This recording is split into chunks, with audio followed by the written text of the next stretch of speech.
क्या आपके साथ भी ऐसा होता है कि मैथ का सवाल देखते ही दिमाग ब्लैक हो जाता है, फॉर्मूला याद रहता है फिर भी आंसर गलत हो जाता है, या फिर एक ऐसा सवाल इसमें इतना समय लग जाता है कि पूरा पेपर हो ही नहीं पाता?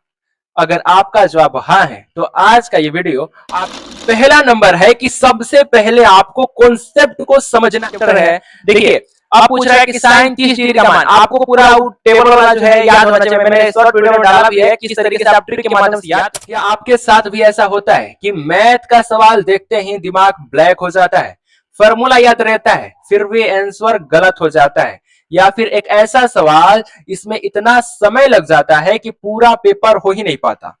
अगर आपका जवाब हाँ है तो आज का ये वीडियो आपके लिए। आज मैं आपको क्लास 10th मैथ की एक ऐसी आसान और दमदार ट्रिक बताऊंगा जिन्हें अपनाकर आप क्वेश्चन को पहले से कहीं ज्यादा तेज और कम गलतियों के साथ सॉल्व कर पाएंगे। ये सिर्फ किताबी बातें नहीं है बल्कि एक ऐसी प्रैक्टिकल टिप है जिन्हें टॉपर अपनी तैयारी में इस्तेमाल करते हैं। तो वीडियो को आखिर तक जरूर देखिए क्योंकि आखिर में मैंने एक ऐसा ट्रिक बताया है जिससे आप किसी भी मैथ क्वेश्चन का सही फॉर्मूला कुछ ही सेकंड में पहचानना सीख जाएंगे। तो चलिए हम लोग शुरू करते हैं आज की इस वीडियो। प्यारे दोस्तों, मैं आपको 7 महत्वपूर्ण टिप्स देने वाला हूं जो कि आपके एग्जाम के लिए बहुत ही ज्यादा इंपॉर्टेंट है। ठीक है, चलिए हम लोग पहले नंबर पर चलते हैं। पहला नंबर है कि सबसे पहले आपको कॉन्सेप्ट को समझना है, रटने की कोशिश आपको नहीं करनी है। बहुत सारे स्टूडेंट को मैं देखता हूं, ऑफलाइन पढ़ाता हूं, तो वो क्या करते हैं ना, फॉर्मूला है तो फॉर्मूला को पूरा 100% भैया वो रटेंगे। ठीक है, 100% रटना चाहिए। जब आपका एग्जाम के मात्र 10-15 दिन है तो आप रटो उसे, मैं मना नहीं कर रहा हूं, लेकिन सबसे पहले आप कॉन्सेप्ट समझ लो भाई। मैं आपको एग्जाम्पल दे रहा हूं एक, आप उसे बताओ। बहुत सारे स्टूडेंट जो है इस फॉर्मूले को अच्छे तरीके से याद कर लेते हैं और इसी के मेथड पर वो क्वेश्चन को हल करते हैं, लेकिन मैं आपको एक ऐसा ट्रिक बताने वाला हूं जो कि ये क्वेश्चन बहुत ही 2 सेकंड में बन जाएगा। ठीक है, देखो सबसे पहले आपको करना क्या है, ये मान लो कि इस फॉर्मूले पर बनाएंगे वो लोग, तो सबसे पहले करेंगे क्या, देखो सबसे पहले करेंगे क्या, यहां पर लिखेंगे ये वाला ए है तो ए बराबर लिखेंगे, बी बराबर लिखेंगे, सी बराबर लिखेंगे। तो ए बराबर कितना है तो 1 है, बी बराबर कितना है तो -5 है, और सी बराबर कितना है तो 6 है। और देखो यहाँ पर एक्स बराबर जो फॉर्मूला है, फॉर्मूला बैठाओ। फॉर्मूला है कि बी जो है माइनस बी है, माइनस बी है तो माइनस क्या होता है, प्लस हो जाता है। Plus minus whole under root B का स्क्वायर कह रहा है, तो बी का स्क्वायर है यानी -5 का होल स्क्वायर। -4 ए कितना है 1 है, और सी कितना है 6 है।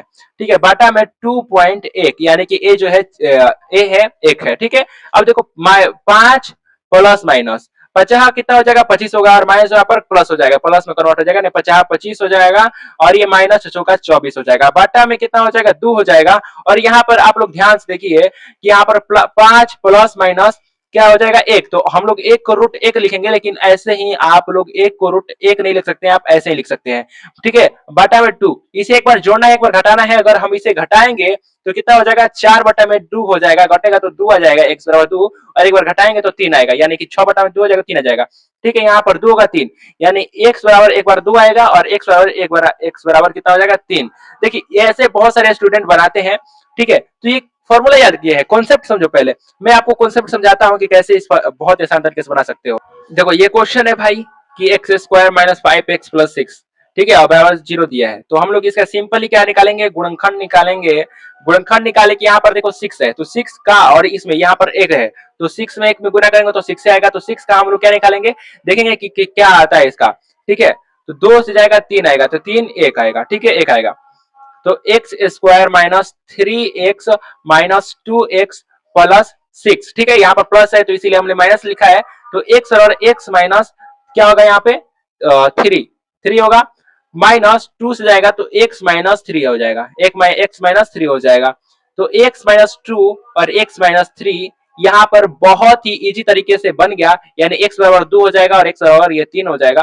देखो कितना आसान तरीका से बना, अगर आप कॉन्सेप्ट को समझ लेते हो तो बहुत ही आसान तरीका से मेरे भाई बन सकता है। तो आपको रटना नहीं है, पहले आपको समझना है। सब जब तक समझ रहे हैं तब तक वो पूरे अच्छे तरीके से समझ में ना आ जाए। ठीक है, सेकंड नंबर है कि आपको सबसे पहले करना क्या है, फॉर्मूला कॉपी बनाए और रोज उसे 10 मिनट रिवीजन करना है। तो आपको करना क्या है, सबसे पहले आपको फॉर्मूला कॉपी बनाना है और उसी कॉपी से आपको 10 मिनट रोज रिवीजन करना है। अगर आप हमारे टेलीग्राम ग्रुप में जुड़े हैं टेलीग्राम ग्रुप में जुड़े हैं तो वहां पर आपको पूरा का पूरा फॉर्मूला दिया हुआ है। अगर आप लोग कमेंट कर सकते हो तो कमेंट अवश्य करना कि फॉर्मूला कॉपी, तो मैं आप उस पर एक बहुत ही अच्छे तरीके से डिटेल और ट्रिक के साथ बहुत ही बेहतर तरीके से वीडियो बनाऊंगा, जिसमें क्लास 10 के बहुत ही महत्वपूर्ण फॉर्मूले और सारे फॉर्मूले रहेंगे। ठीक है, आपको करना क्या है कि फॉर्मूला कॉपी बनाना है और 10 मिनट रोज उसे रिवीजन करना है। फॉर्मूला एक ऐसा चीज है जिसके कारण मैथ बन पाता है। फॉर्मूला याद भी करना है और कॉन्सेप्ट को समझना भी जरूरी है। ठीक है, सेकेंड नंबर था। अब चलते हैं हम लोग थर्ड नंबर पर। थर्ड नंबर है कि आपको रोज 20 से 30 क्वेश्चन प्रैक्टिस करना है। आप भाई प्रैक्टिस कैसे करोगे? आपने बहुत सारे आई बुक्स लिए होंगे, आपके एनसीईआरटी बुक होंगे या फिर आपने कोई गाइड लिया होगा। आप उसका क्या करोगे? आप उसके 20 से 30 क्वेश्चन को आपको करना ही करना है। उससे होता है ना, प्रैक्टिस रहेगा, आपको कॉन्सेप्ट समझ में आएगा, आपको फॉर्मूला भी ऑटोमेटिक याद होगा। अब बताएं, एक बात बताओ, टॉपर जो स्टूडेंट होते हैं ना, टॉपर स्टूडेंट, एक रियलिटी बात बताता हूं मैं, वो फॉर्मूला को कभी ऐसे बुक में याद नहीं करते हैं। समझ रहे हो ना? फॉर्मूला को कैसे याद करते हैं? मैथ का क्वेश्चन बनाते हैं जाते हैं और उसको उस फॉर्मूला को लिखते जाते हैं और इतना बार लिखते हैं मेरे भाई कि वो बहुत ही अच्छे तरीके से और परमानेंटली वो हमेशा के लिए फॉर्मूला याद हो जाता है। तो आपको करना क्या है, जो भी आप क्वेश्चन बनाओ तो उसका फॉर्मूला यहाँ पर आप लोग यहाँ पर फॉर्मूला आप ब्रैकेट में देकर लिख सकते हो, ताकि वो फॉर्मूला जिंदगी भर आपको याद रहे। जैसे मैं बता देता हूँ, ऐसे क्वेश्चन बनाओ, ठीक है, एक ही प्रकार के क्वेश्चन को बार बार सॉल्व करें ताकि प्रैक्टिस जो पैटर्न है आपको समझ में आए। ठीक है, यानी क्या, बहुत सारे जो चैप्टर हैं वो क्या है, अभी फिलहाल मतलब कि उनसे बहुत सारे क्वेश्चन नहीं पूछे जाते हैं। अब मैं आपको बता दूं कि जो बहुत ही ट्रेंडिंग में चैप्टर है वो क्या है, एक है ट्रिग्नोमेट्री, जो 8 नंबर चैप्टर है, जिसे हम लोग बोलते हैं त्रिकोणमिति। त्रिकोणमिति जो है सबसे ज्यादा है, एक बहुपद है, एक है निर्देशांक ज्यामिति। से त्रिकोणमिति से आपको मैक्सिमम 30 मार्क्स का क्वेश्चन पूछा जाता है। बताओ इससे अधिक क्या आएगा भाई? आपको त्रिकोणमिति जो अध्याय है उसे पूरे अच्छे तरीके से कंट्रोल कर लेना है। ऐसा कंट्रोल करना है कि कोई ऐसा कंट्रोल कर ही नहीं पाएगा। ठीक है, तो एक ही प्रकार के क्वेश्चन को बार बार सॉल्व करें ताकि पैटर्न आपको समझ में आए कि एग्जाम में ऐसा ही क्वेश्चन आएगा और आपको फॉर्मूला भी याद होगा।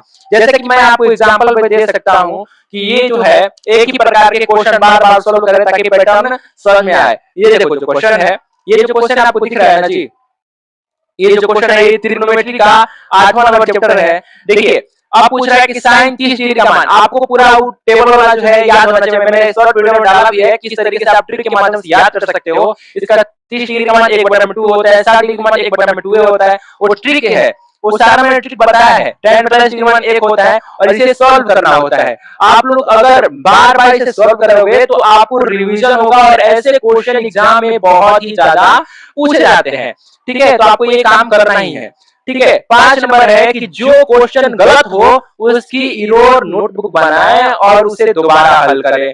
देखो, आपको करना क्या है ना, एक ऐसा नोटबुक रखना है जिसमें आप सिर्फ और सिर्फ जो आपको क्वेश्चन नहीं आए ना वही क्वेश्चन को रखना है, वही क्वेश्चन को आपको वहां पर रखना है और उसी क्वेश्चन को लिखना है। अगर नहीं है तो आपको इंटरनेट आपके पास है, मेन सुविधा है, आपके पास इंटरनेट है। जो क्वेश्चन समझ में नहीं आए इंटरनेट पर सर्च करो, आराम से उसका सोल्यूशन मिल सकता है।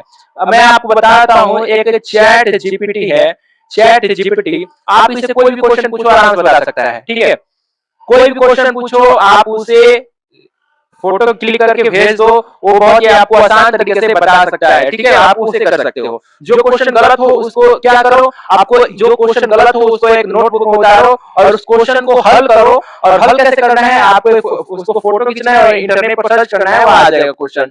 ठीक है, आपको ये काम करना है। ठीक है, चलिए अब हम लोग जानते हैं छठा नंबर। छठा नंबर जो है वो क्या है, प्रीवियस ईयर्स क्वेश्चन यानी PYQ नियमित रूप से लगाएं क्योंकि कई पैटर्न दोहराए जाते हैं। अब देखो भाई, बहुत सारे स्टूडेंट जो होते हैं सिर्फ क्या करेंगे, फुल कोर्स पढ़ेंगे, क्रैश कोर्स पढ़ेंगे, लेकिन पिछले साल का जो क्वेश्चन आया है वो कभी हल नहीं करते हैं। जिनके कारण क्या होता है ना, मैथ जो है, असली में मैथ जो है वो समझ में नहीं आता है। पहला, और मैथ को अच्छी तरीके से समझने के लिए आपको उसका पैटर्न समझना पड़ेगा कि कैसा पिछले साल का क्वेश्चन पूछा गया था। आपको क्या करना क्या है कि आपको पिछले साल का यानी कि PYQ आपको अच्छे तरीके से देखना है कि पिछले साल में कौन कौन सा इंपॉर्टेंट जो क्वेश्चन था वो पूछा गया है। ठीक है, आपको ये पहले नंबर काम करना है। ठीक है, अब चलिए है चलते हैं 7वां नंबर क्वेश्चन पे। 7वां नंबर कह रहा है कि स्टेप बाय स्टेप सोल्यूशन लिखने की आदत डाले, इससे गलतियां कम होती है। हमारे पास एक स्टूडेंट है, वो कमेंट किए थे कि हमें जो है मैथ का हमें सब्जेक्टिव लिखने नहीं आता है, कैसे लिखे। तो मेरे भाई मैं बता देता हूं कि आपको मैथ में सब्जेक्टिव लिखा नहीं जाता है, उसे हल किया जाता है। तो हल करने के लिए आपके सब आप इंग्लिश आप अगर आप इंग्लिश मीडियम से हो तो आप सॉल्यूशंस लिखो, अगर आप हिंदी मीडियम हो तो आप हल लिखो, मैं यही कहूंगा। ठीक है, तो सबसे पहले आप बहुत सारे स्टूडेंट होंगे तो डायरेक्ट मारेंगे मारेंगे cos थीटा बराबर कितना होगा 4/5, 4/5 आंसर। ले भाई आंसर हो गया, मैं तो बुद्धिमान हूं, ऐसे ही अपने को जज करेंगे, लेकिन ये बिल्कुल गलत बात है, आपको ऐसा नहीं करना है। सबसे पहले आपको उसका कॉन्सेप्ट जो पता है, कॉन्सेप्ट कॉन्सेप्ट पूरा लिखो, उसके बाद ऐसे करो। ठीक है, चलिए मैं कॉन्सेप्ट समझाता हूं, इसका कॉन्सेप्ट क्या है। देखो सबसे पहले आपको करना क्या है, जो आप बार बार तभी आपको पूरा फॉर्मूला याद होगा। ये क्वेश्चन है कि साइन थीटा बराबर 3/5 है, तो कॉस थीटा का मान ज्ञात कीजिए। तो मान लो कि ये क्या है, ये यहां पर ये 90 डिग्री का कोण है, और ये थीटा है, ये है ए और ये है बी, ये है सी। अब मान लो कि कह रहे हैं 3/5 यानी कि लंब बटा में कर्ण, 3/5। तो हमको क्या निकालना है, ये हम लोग को आधार निकालना है भाई, ये हम लोग को क्या निकालना है, आधार निकालना है। मैं यहाँ पर आपको दिखा देता हूँ छोटा बन करके, देखो ये आपको आधार निकालना है। ठीक है, दिख रहा है ना आपको, अब अच्छे तरीके से दिखेगा। अब आपको ये आधार निकालना है, तो आधार का जो फॉर्मूला होता है, आधार का मैं हिंदी में लिख रहा था कि आपको अच्छे तरीके से समझ में आए। आधार का जो फॉर्मूला होता है क्या होता है, कर्ण का स्क्वायर माइनस क्या होता है, कर्ण का स्क्वायर माइनस लंब का स्क्वायर। ठीक है, कर्ण कितना है मेरे भाई, तो कर्ण है मेरे 5 है, 5 का स्क्वायर माइनस 3 का है होल स्क्वायर। ठीक है, 5×25 माइनस इतनी का 9, घटेगा तो कितना होगा 16 होगा, कितना हो जाएगा 4 हो जाएगा। अब देखो 4 हो जाएगा तो cos थीटा बराबर हम लोगों ने पढ़ा था कि cos थीटा बराबर क्या होता है, तो आधार, आधार यानी बेस बटा में कर्ण, आधार बटा में क्या होगा, कर्ण होगा। पर ठीक है, और कर्ण को हम लोग इंग्लिश में हाइपोटेनियस बोलते हैं, जिसे हम लोग एच से डिनोट कर सकते हैं। और जैसा कि आप लोग देख सकते हैं कि यहाँ पर b/h जो होता है वो cos थीटा का फॉर्मूला होता है, यानी b मतलब क्या होता है बेस और h मतलब हाइपोटेनियस होता है। तो b कितना है, तो b हमारा है वो 4, आधार जो है 4 है और बटे में 5, क्योंकि 5 जो है हमारा कर्ण है। ठीक है, ये जो हमारा है आंसर, ऐसे आप लोग लिख सकते हो। ठीक है, यहाँ पर आपको करना क्या है कि जो मैंने बताया है यहाँ पर हल लिख करके आपको करना है, और जो मैंने बताया है कि यहाँ पर आधार का फॉर्मूला लिखना है, उसको हल करना है, फिर cos थीटा को फॉर्मूला लिखना है, cos थीटा का उसका हल करना है। इस तरीके से आप लोग अगर लिख दे देते हो तो आपके एग्जाम में बहुत ही अच्छा मार्क्स आ सकता है। ठीक है, सॉरी आवाज कट हो गया था। ठीक है मेरे भाई, अगर आपको ये वीडियो अच्छा लगा होगा ना तो अपने दोस्तों के पास शेयर करना है। अगर आप हिंदी में 30 से 35 मार्क्स लाना चाहते हैं तो इस वीडियो पर आप क्लिक करके आसान तरीके से देख सकते हैं कि हिंदी में बहुत ही अच्छा मार्क्स कैसे ला सकते हैं। Thank you for watching in this video, take care, bye.